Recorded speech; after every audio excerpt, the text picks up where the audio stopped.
होइयां मुद्दतां वत कोई आया नहीं,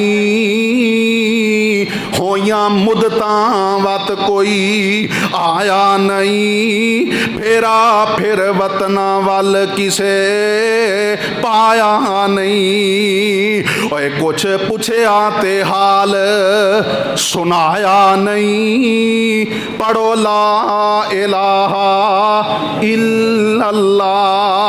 ओए दस इब्राहिम खलील किथे, मूसा बिन इमरान कलीम किथे। दस इब्राहिम खलील किथे, मूसा बिन इमरान कलीम किथे। ते साडे हादी मुरसल करीम किथे, पढ़ो ला इलाहा इल्लल्लाह। हर जान नू मौत है, हर नफ्स ने मौत दा ज़ायका चखना है।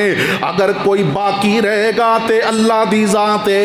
मेरे मोहतरम भाइयों, मैं दसना ये चाहना कि अल्लाह तो इलावा हर किसे नू मौत आनी है, हर किसे ने फना होना है।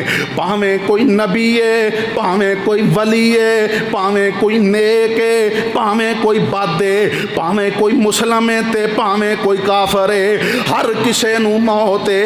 कुल्लो मन अलैहा फान व यबका वजहु रब्बिका जुल जलाली वल इकराम।